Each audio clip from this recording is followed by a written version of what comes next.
friends. I'm Deanna, and you're listening to the Well and Worthy Life podcast. I'm a certified health coach, and my goal is to help you become the best version of yourself. I've done a lot of things in my life before I found my way here. I've been a saleswoman, a fitness instructor, a business owner, and a mother to 3 boys, and now a grandmother to a beautiful baby girl. Now I'm just trying to live my best life, and I want to share my experience and strategies to help you do the same. That means talking about your physical health, mental health, spiritual health, and everything in between. Let's find the way to your best life together. Thank you so much for joining me. My voice is getting better every minute. Thank goodness. I was recording a podcast yesterday where my voice was not so great, and today it is better. But thanks again for joining me. I hope you've had a chance to go subscribe to the podcast and rate and review. If you haven't, please take a minute to do that. It really helps a lot, and I would really appreciate it. Okay, today I'm so excited. I had a conversation with Neillie Butler. And Neely is just one of those people, when you meet her, you love her instantly. We had known each other because she was actually a client of mine with Faster Way to Fat Loss.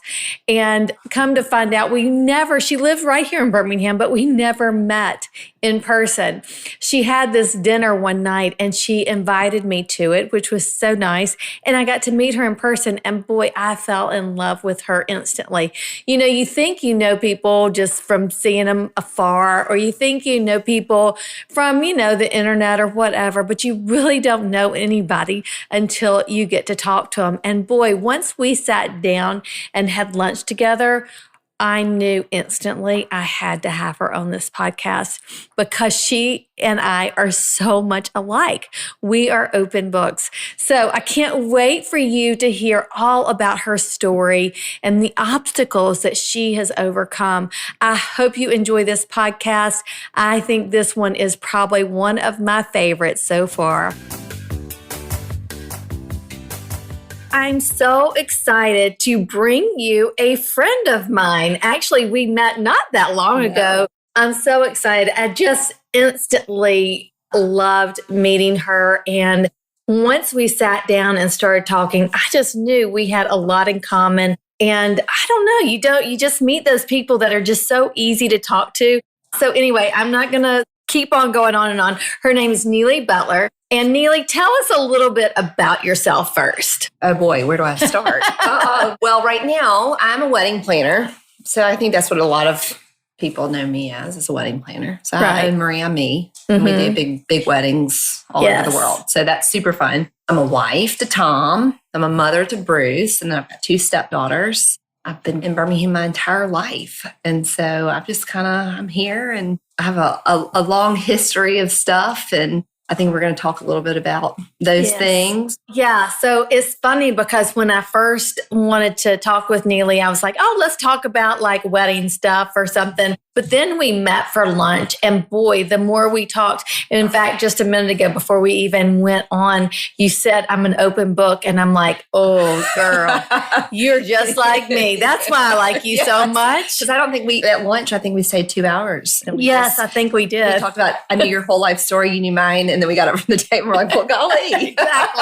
Exactly. So instead of talking about wedding, who needs to talk about that? Who needs to know about that? I don't even know about that much. What we need to talk about is overcoming obstacles. And boy, you've had some obstacles in your life. And when you were sharing your story with me, I was just like, oh my goodness.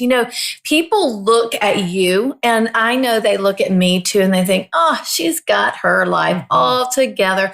Her life's been so easy. And that's what they think. But I've always said, you never know what goes on behind closed doors. Right. So let's start. Okay. Let's start way back. I know, way back. Do we have time? Do we have all day? I don't know. We'll go back as far as we can. Well, I think where I start off, I've got 2 sisters, got a wonderful family. My parents are still married. Everything was picture perfect, all that good stuff. But when I was young, It was very obvious from the start that I had a severe learning disability. It's in school. And I remember being little and not ever like understanding, like, I can't figure out what's a B versus a D. Like, I probably was in the 3rd grade and still trying to figure out what the B versus the D was. Like, reading and writing and comprehension just never clicked. And my mom would sit up all night with me trying to help me with schoolwork. And it just was very hard for me. And my sister, who's right behind me, is brilliant, and everything school-wise came very easy to her. And so I was diagnosed with a learning disability, and my mom, who was in special ed for a long time, kind of helped me kind of work the system in the school system because they were able to get me the extra help that I needed and all that kind of stuff. But my biggest memory is that my 5th grade teacher told my parents in front of me that I would amount to nothing and that college would be a waste of time. And basically, like, there's no point of me doing any of this because I'm not going to ever make it in this world. Can you imagine? I mean, that just drives me insane that somebody would do that. Well, I've got 3 children. If someone says that to my child, well, my dad did. My dad was furious. And my parents always supported me. I remember my mom saying, you are smart. You are very smart. You just had this one little area that's hard. You are smart. You are smart. You are going to be great. Do not worry. My mom was always very encouraging. So, when you're kind of told that, like, I've always, I didn't try out to be SGA in high school because I wasn't smart enough. I just never considered myself able to do those extra things because I always in the back of my mind was like, well, I'm probably not smart enough, or my teachers don't have enough confidence in me or whatever. So I did all that. I actually did graduate. I mean, believe it or not. Yeah, even though your 5th grade teacher did. Yeah, I did graduate from Albert High School with A's and B's, and, was a cheerleader and had awesome friends. And I went to Alabama, and I got there in December of my freshman year. Out of nowhere, I was diagnosed with cancer. And it hit me upside the head. I can't even imagine. And when I first met you, I didn't know that. I didn't know that until I think we sat there and had lunch. Probably not. Which is crazy. I don't think of my mother's had cancer, my father's had cancer, my aunts had cancer. And I can't imagine having it that young. It was tough. They basically were like, it's a fluke thing. It was a tumor in my left hip. They're like, we don't know what it is. We're going to take it out and you'll never get it again. So I went in and had the surgery, and they got all the margins, and I was clean, and they set me back up and sent me back to school. But my life was changed that day. Oh, I'm sure. Completely changed. And so you go back to college, and, you're not quite as wild as you probably, you're kind of like, well. Was this your freshman year? Yeah, my freshman year. So I'd only been there 3 months before this all happened. And I went back to school with just a different mindset. And I made it through my freshman year, great friends, had a sorority, was studying PR because I wanted to be an event planner. And I thought that's how you got to become an event planner as a PR. But guess what? That's not true. You have to write a lot. And going back to that learning disability, well, that was a bad idea. Oh. So I changed majors at some point. Anyway, December of my very next year, so now it's my sophomore year, on the exact same day, December 7th. So I was diagnosed December 7th the first time. Mm-hmm. December 7th, the next year, I had a 1-year checkup, and there were so many tumors they couldn't count. Did you see the tumors, or did you feel them? I kind of felt them. I could kind of tell that my leg was, I could tell from the outside, I could kind of see things. But I had a doctor's appointment coming up, so I just kind of kept it to myself. Were you afraid? I think so. I really wasn't ever afraid, I don't think myself, but I was really more afraid for my mom and dad.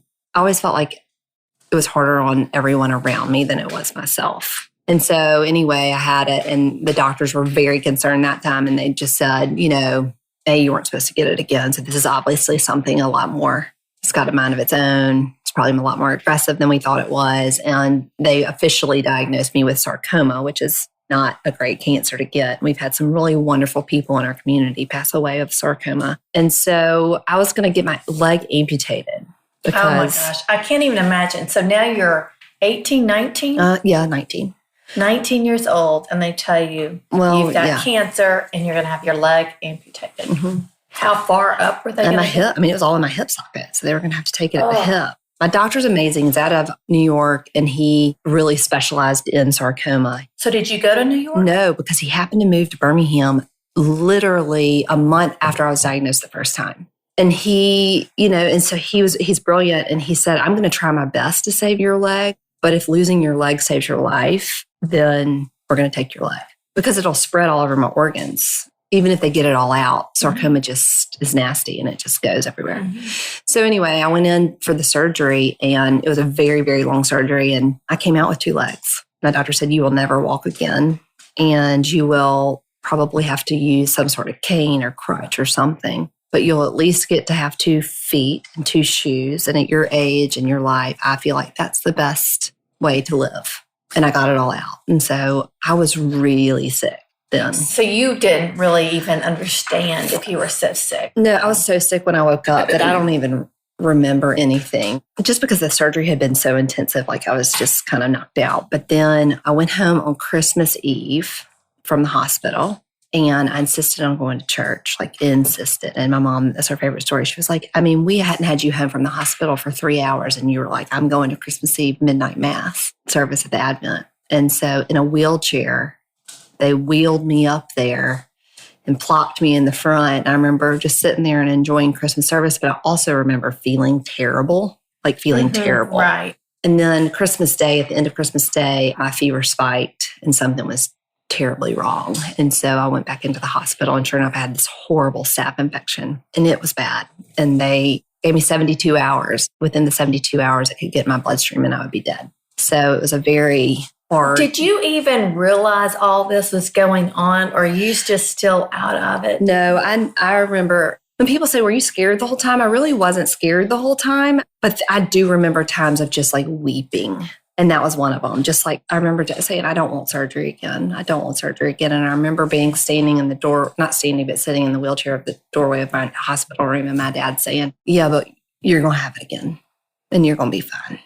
And I just didn't want, I didn't want to be put to sleep again. I didn't want to have to go through all that again. And I remember just weeping. But then I also remember just kind of also just snapping out of it and being like, yeah, I'm going to have surgery again. It's going to be fine. So it was almost like there were these probably 5 times over 5 years. I remember just weeping. And when I say crying, on the floor crying. But other than that, it was I had this weird supernatural power.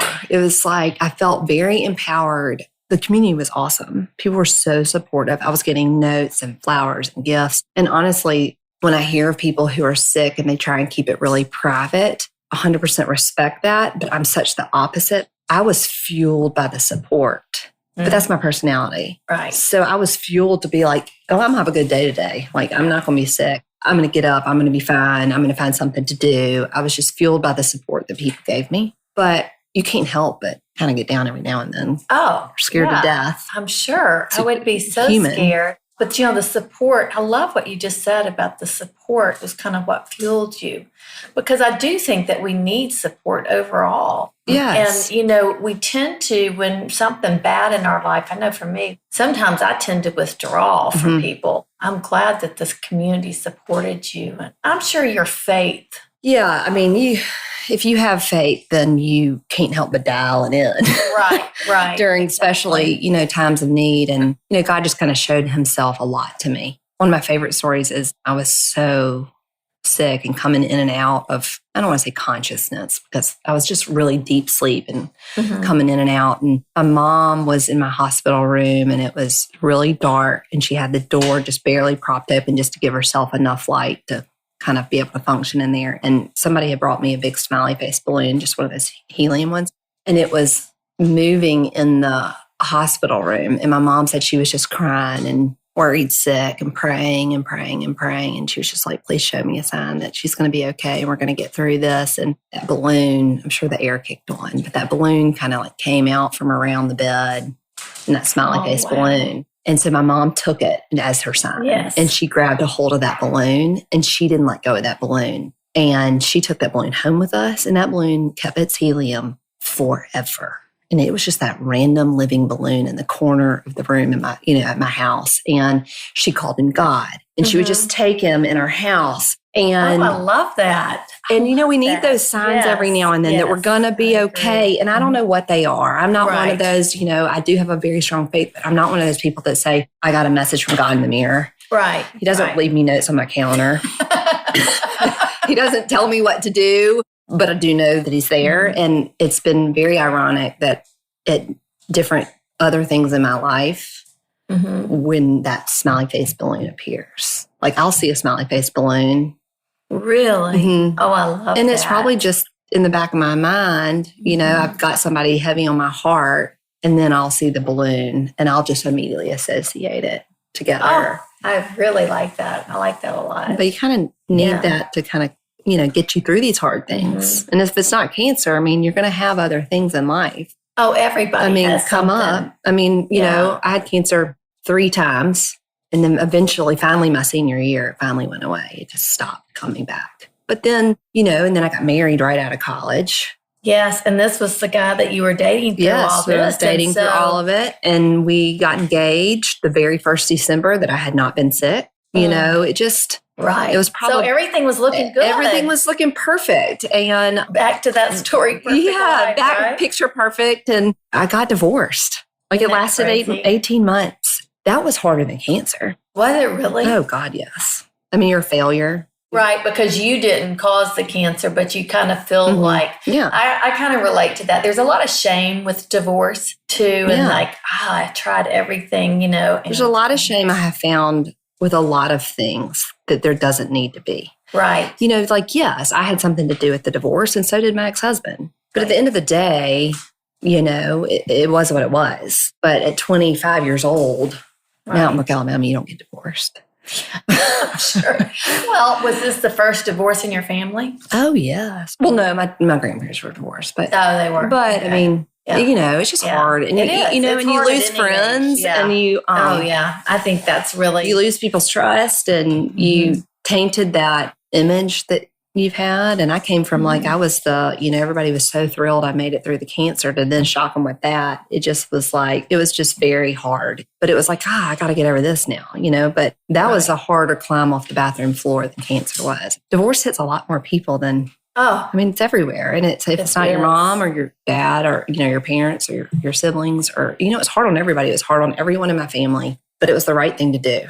Right. And life needed to go on. I don't feel like you can look back on life and be like, yes, there are things I wish I had done differently. But this is the life that I was dealt and the cards that I was dealt with. And the only thing I've learned is that it's not what happens, it's how you respond.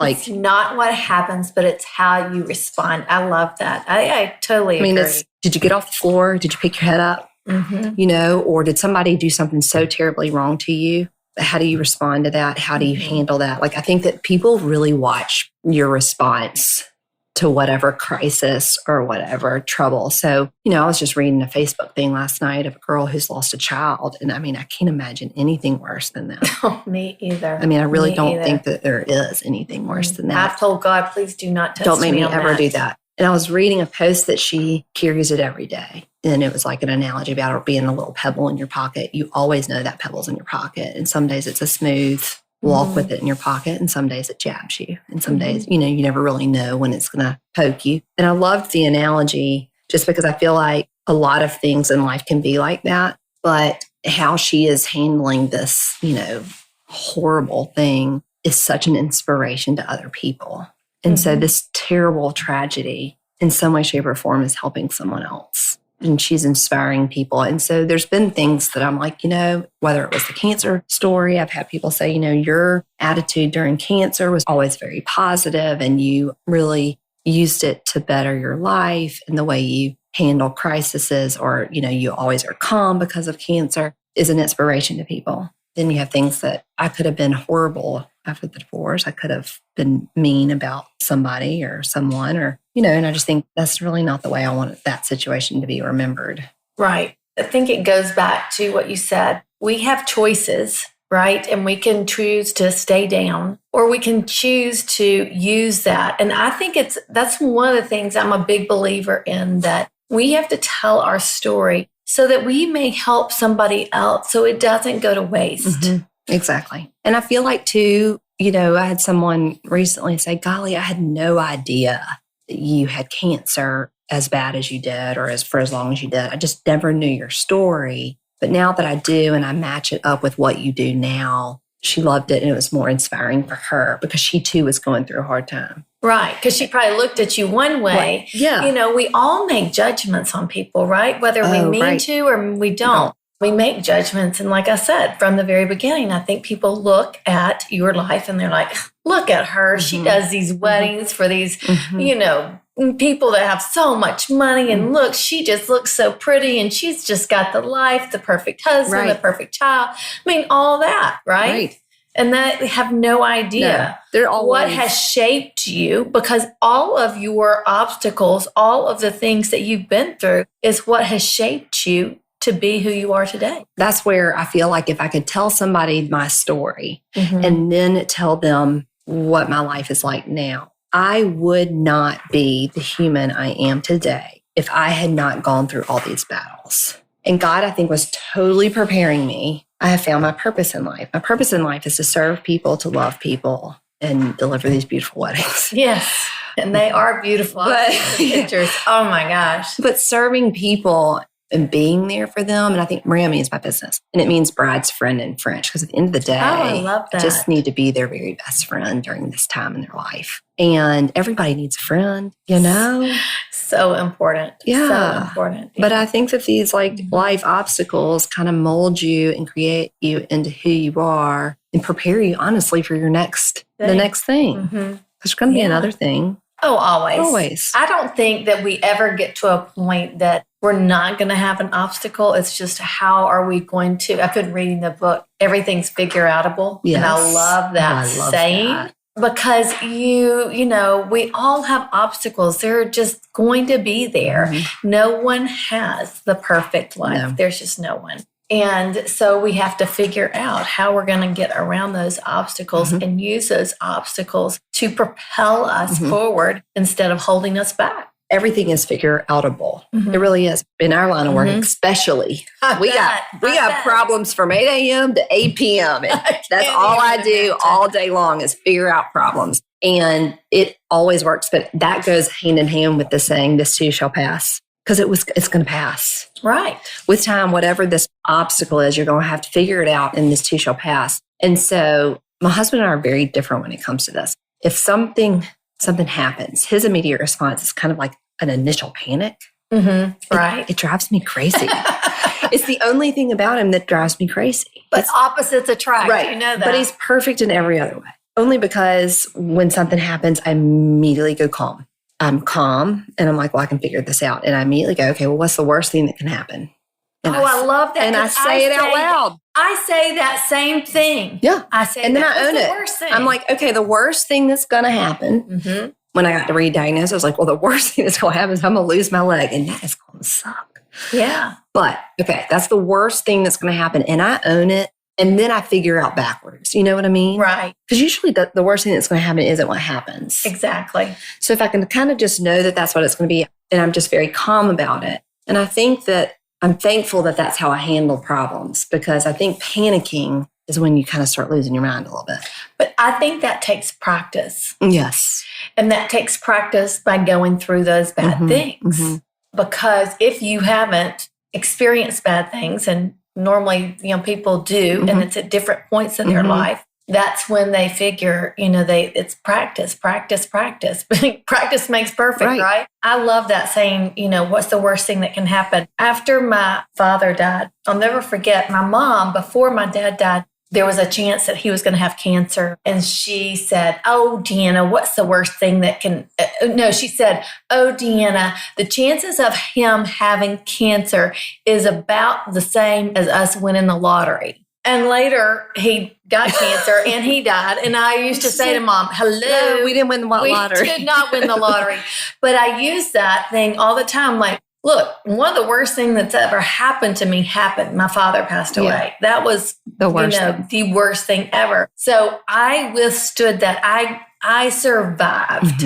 And I think once you survive a few of those, then you're like, okay, I will survive this. It's not going to be fun. No, but I will survive. I think that that's where you have to decide, are you going to be a survivor or are you not? Or are you going to be a victim? Boy, there's a lot of people Deanna, that decide to be I'm going to be a victim. And I'm going to be the victim forever. Yeah. You know, poor pitiful me. Yeah.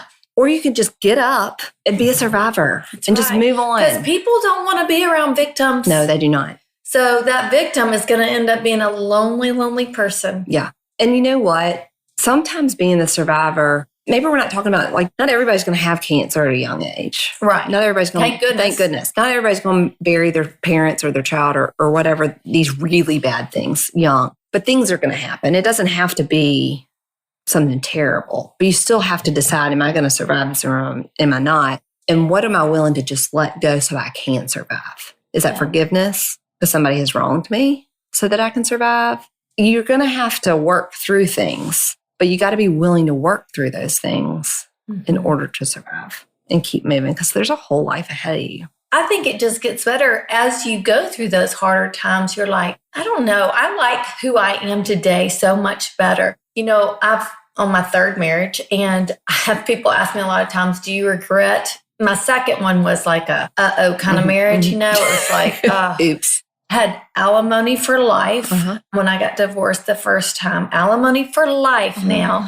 And I remarried like 6-7 months later and lost my alimony. Then that marriage didn't last very long. So everybody's like, oh my gosh, don't you regret that? Don't you regret that? Because I lost a lot of money. But you know what? It was money. And I don't regret it because I wouldn't be who I am today. And I like who I am today so much better. I totally agree. I like you too. Oh, thank you. I like you too, Neely. Thank you. Neely and I are going to be best friends for sure. I just love this. I have this weird thing. So after you have cancer, you have to go get all these checkups all the time because it keeps, Sure. So I went from going like every 3 months to every 5 months to every 6, then to every year. And, and then I hit the 1 year mark and I would build it all up inside of me. And I would think about, okay, if I am diagnosed tomorrow, do I have my ducks in a row? How will I respond? Who will be the first people I call? I literally would plan out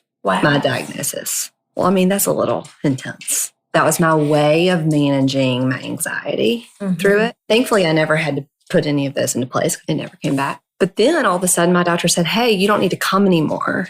You don't need checkups anymore. You're good. Oh, wow. And that was good, it was so hard for me.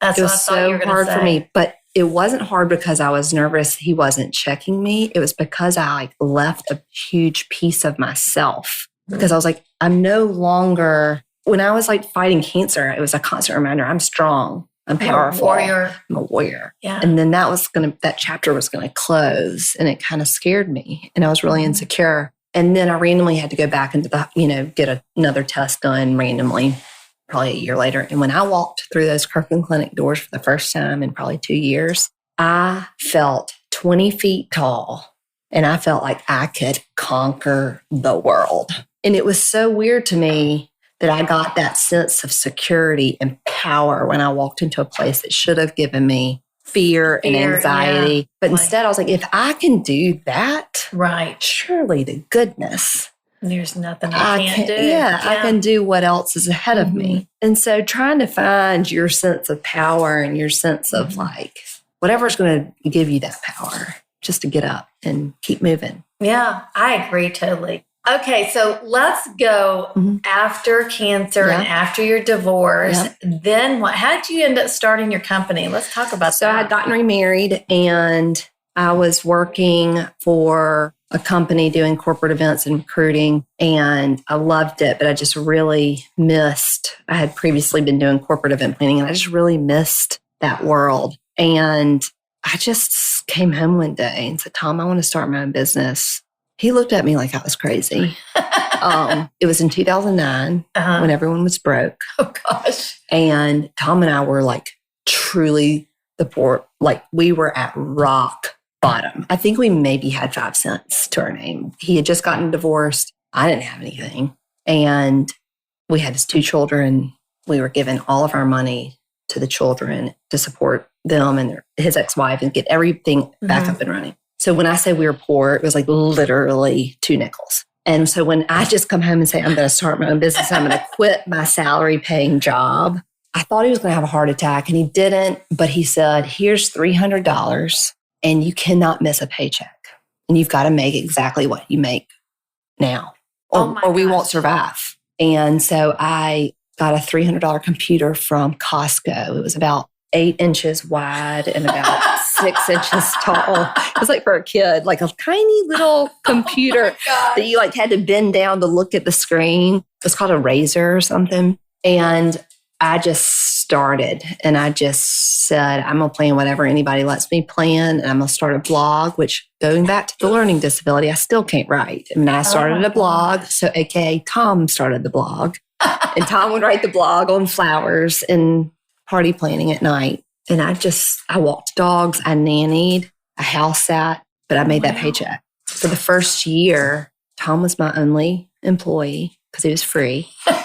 And one time he was the DJ. I think he served beans with a ruptured Achilles tendon and a cast, and he couldn't put his foot on the ground. He stood and served beans. I mean, these budgets for these weddings were not very big because I was doing anything. And so we just scrapped it together. And I love that. We worked together, and he would set up the weddings and he would break them down, and I would manage the people and the clients, and he would drive the getaway car. He really did whatever I asked. And then we were standing in the kitchen of a wonderful client who, for some odd reason, believed in me from the very beginning, and who's now one of my dearest friends. But she had me plan her daughter's Sweet 16 party, which Tom, of course, worked. And then we planned a New Year's party, which, of course, Tom worked. And then we planned like a 50th birthday party, which, of course, Tom worked again. And so the husband said, so is this like y'all's family business? And Tom was like, I'm an attorney. Like, I'm actually really smart, and I'd love to do your legal work. So no, I'm not a wedding planner or a party planner. And so it was fun, and it was a great thing for our marriage, and we spent so much time together. And then eventually one thing led to another, and I just worked my fanny off. But I've always worked hard. Right. It goes back to the whole school thing. And then, I mean, nothing's really come easy. So it was like kind of felt natural to just keep working, and then turned around and I had done 30 weddings. Now I'm getting hired to do nicer weddings. And then all of a sudden I'm hiring a real employee and I'm opening a shop in Mount Brook Village. And it just kind of took off. Now I run a very successful company with 8 of us there. They're all full-time employees. They're great, awesome people who serve our clients the exact same way I want to serve people. And it all goes back to the whole being sick and being told I'm not going to make it in this world, and then living through the divorce and not having a friend to turn to, like all of those experiences. I just treat my clients exactly the way I wanted to be treated through all of this. And my team now does it. And it's like our culture of our business. And the culture starts from the top. That's what, but all those obstacles that you had to overcome is what made you. And when you were talking about going into Kirkland Clinic and you felt that power at that point, I can imagine you could thought, I can handle anything. So when he gave you $300, you're like, I got this. I got it. I love that. And he was like, no one has any money to spend on weddings. It's 2009. I was like, well, I'll figure it out. There you go. And you just figure it out. Yeah. But I still am figuring it out. Oh, that's the thing. It never ends, right? Gosh, I say so now people would look at you and like, you've got it all together. You've got this amazingly successful company. And you know what? I stayed up last night and drank an entire bottle of wine with Tom until 11 o'clock at night because he was my therapist. I'm managing people. I'm managing women. I've got a lot on my plate. Every single day, I try and figure it out. And it's, either while I'm working out the next morning or getting ready for the day, the list of challenges pop up immediately. And it's kind of like, okay, which one am I going to tackle first? I'm going to eventually tackle them all. I'm still trying to figure it out. I'm trying to figure out how to be a good mom and work.